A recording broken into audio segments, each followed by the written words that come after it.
اور یاد رکھو وہ اب تمہاری لڑکی سے بیاہ کرے گا بھی نہیں۔ میں اس روز کے بعد شمسا بہن کے ذریعے اس کے رتی رتی حالات معلوم کروا چکی ہوں۔ وہ اس ہندو بیرسٹر کی لڑکی کے چکر میں مبتلا ہے، سر پریتوش کی لڑکی، یوں کہو کہ بیرسٹر کی لڑکی نے اسے رکھا ہوا ہے۔ توبہ توبہ توبہ، اس خاندان میں تو ایسا بے غیرت آدمی پیدا ہوا، مگر کیا کرے، ہے بھی تو پاٹ کوٹنے والے 2 ٹکے کے کسان کی اولاد۔ اجی وہ تو اب سونے کا بن کر بھی آئے تو میں اس دہلیز کو نہ پھلانگنے دوں۔ آوارہ، 2 کوڑی کی اوقات، میری شہزادی کو لے جائے گا۔ اور اجی تم بھی سٹھیا گئے ہو کیا، یا مرحومہ ملیحہ بیگم کی محبت نے جوش مارا ہے؟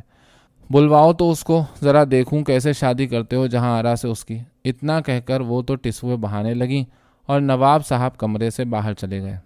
جب اندر یہ باتیں ہو رہی تھیں تو انجم آرا بھی برآمدے میں آ گئی تھی اور کان لگا کر والدین کا یہ مکالمہ سن رہی تھی۔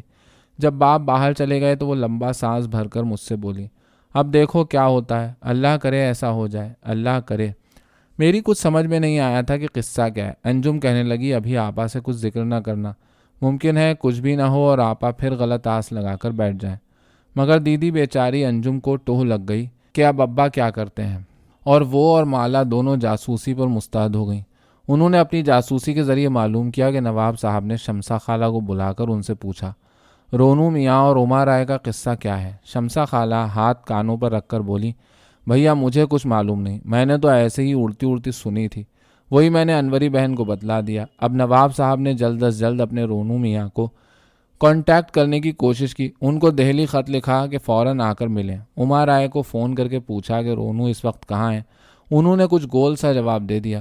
ادھر دیناج پور سے عقد کی تاریخ جلد طے کرنے کے تقاضے پر تقاضے آ رہے تھے اور بیگم قمر الزماں کے اختلاج قلب میں زیادتی ہوتی جا رہی تھی۔ جس روز نواب صاحب نے ان سے کہا کہ وہ جب تک رونو میاں سے بات نہ کر لیں نکاح کی تاریخ نہ طے کریں گے، تو ان کی بیگم نے قیامت برپا کر دی۔ نواب صاحب نے دلی، بمبئی، کلکتہ، جانے کہاں کہاں ہر ممکن پتے پر رونو میاں کو تار دیے، ٹرنک کال کیے، مگر وہ حضرت جانے کہاں غائب ہو چکے تھے، کوئی جواب نہ آیا۔ ادھر انوری بیگم پر اتنا زبردست دورہ پڑا کہ لینے کے دینے پڑ گئے۔ نواب قمر الزماں نے ہار مان لی، نواب اجمل حسین سے شادی کی تاریخ طے کر دی گئی۔ مجھے اس زمانے میں دیدی نواب صاحب پر اتنا ترس آیا کہ کیا بتاؤں، ایسے ٹوٹے ہوئے اور دکھی اور غمزدہ لگتے تھے کہ دیکھا نہ جاتا تھا۔ آپا کو مایوں بٹھایا گیا، ان کو بس چپ سی لگ گئی تھی۔ بڑی دھوم دھام کی شادی ہوئی۔ روزی آپا کی اور آپ کی عدم موجودگی کا ہم سب کو افسوس تھا۔ روزی آپا کا اب تک کچھ پتہ نہیں چلا۔ ایک خبر ہے کہ معافی مانگ کر جیل سے نکل آئیں، دوسری خبر ہے کہ کالے پانی بھیج دیا گیا، اور ایک خبر یہ ہے کہ کسی انگریز سے بیاہ کر لیا، اور ایک خبر ہے کہ ہتکڑیوں سمیت جیل سے فرار ہو گئیں۔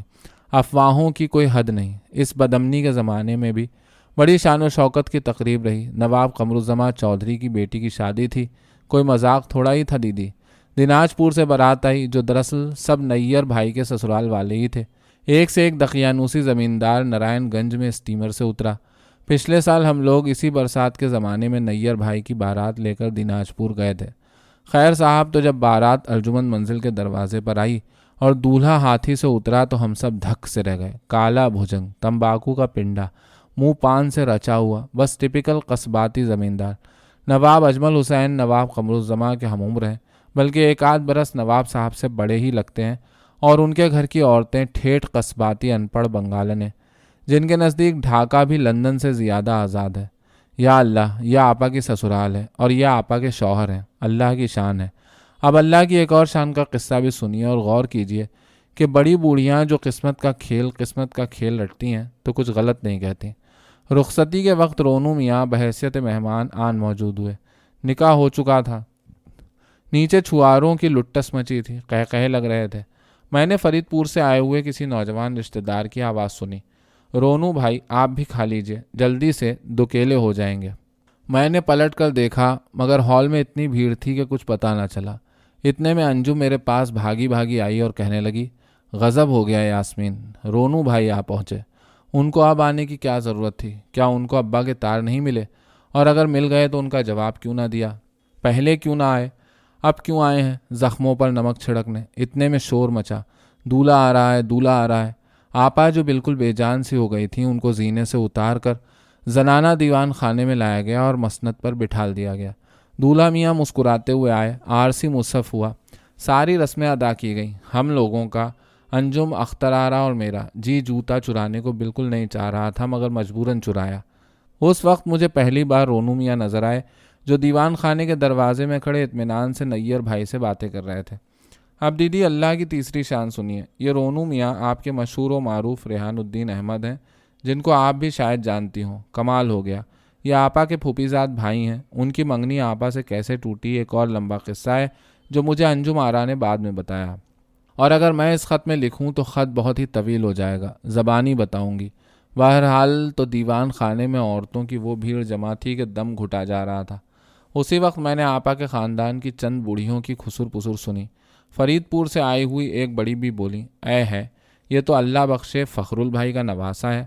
دوسری نے کہا، وہ تو روپوش تھا، میں نے سنا ہے۔ تیسری بولی، نکل آیا جیل سے نگوڑا، یوں ہی خدائی فوجدار پھرتا ہے۔ چوتھی نے فرمایا، اے جنت مکانی ملیحہ کا پوت، ہاں ہاں وہی، اچھا ہوا جہاں آرا سے بیاہ نہ ہوا، بیچاری کی قسمت پھوٹ جاتی، کیا خود کھاتا، کیا نواب کی بیٹی کو کھلاتا، نگوڑا دہریا کمیونسٹ۔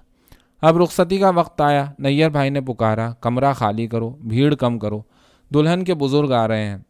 خیر بہت سارے بزرگ آئے آپا کو دعائیں دینے۔ ہاں دیدی، آپ کے بابا، پشی ماں اور تینوں بھائی بھی آئے تھے شادی میں۔ آپ کے بابا آپا کے لیے ایک بنارسی ساڑی لائے تھے۔ دوسرے بزرگوں کے ساتھ جب وہ آئے سر پر ہاتھ رکھنے تو وہ آپا کے سر پر ہاتھ رکھ کر 1 منٹ کے لیے چپ سے کھڑے رہے۔ نواب صاحب نے کہا، بیٹی تمہارے ڈاکٹر چچا آئے ہیں۔ نواب صاحب دراصل رخصتی کے وقت دیوان خانے کے ایک گوشے میں گمسم کھڑے تھے۔ میں نے کسی مرد کو روتے زندگی میں پہلی بار جب ہی دیکھا، مگر سنا ہے کہ بیٹیوں کی شادی پر باپ لوگ روتے ہیں۔ جب دیدی آپ کے بابا آپا کے قریب آئے تو نواب صاحب ان سے کہنے لگے، بنوئے، ایک دن دیپالی بھی اسی طرح رخصت ہو جائے گی، تم بہت سوچ سمجھ کر اسے ودا کرنا۔ میں مسند کے پیچھے والے دریچے میں چڑھ کر بیٹھ گئی تھی اور یہ سارا نظارہ دیکھ رہی تھی۔ پھر پادری بنرجی روزی کے پاپا آگے بڑھے، انہوں نے بھی آپا کے سر پر ہاتھ رکھ کر دعا دی اور آئیڈیل وائف قسم کے عنوان کی ایک مذہبی و اخلاقی پند و نسائی کی مجلد کتاب ربن سے بندھی ان کے پاس رکھ دی۔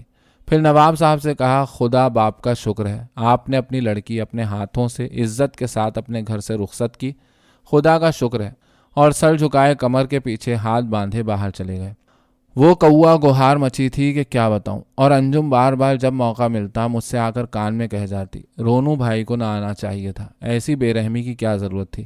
یہ کہاں کہ جدلیاتی مارکسیت ہے، کیا آدمی مارکسسٹ بن کر جذبات سے عاری ہو جاتا ہے۔ رونو میاں اما دیوی کے ساتھ آئے تھے، مہمانوں میں سر پریتوش اور لیڈی رائے بھی شامل تھیں، مگر رونو میاں اما دیوی کے ساتھ بعد میں پہنچے۔ رخصتی کے وقت وہ دروازے میں کھڑے نیر بھائی سے باتیں کر رہے تھے۔ نیر بھائی نے کہا، آخا رونو بھائی، یہ عید کا چاند کہاں سے نکلا؟ آپ سے تو آج 4 ساڑھے 4 برس بعد ملاقات ہوئی ہے۔ کہنے لگے، ہاں بھائی، ذرا ادھر خاصا مصروف رہا۔ یہ بھی کس قدر زبردست انڈر اسٹیٹمنٹ تھا، میں ابھی پچھلے مہینے ڈھاکہ آیا تھا، تب تم لوگوں سے ملاقات نہ ہو سکی۔ انجم تو اس موقع کی طاق میں تھی کہ ان سے مچرٹا کر سکے، وہ بچپن سے ان کی کافی منہ چڑھی کزن ہے۔ لپک کر آگے بڑھی اور بولی، رونو بھائی، آپ ڈھاکے سے کہاں گئے تھے؟ دلی؟ کہنے لگے، نہیں بی بی، میں دلی کے بجائے پارٹی کے ایک ضروری کام سے سیدھا لاہور چلا گیا تھا اور وہاں سے پشاور۔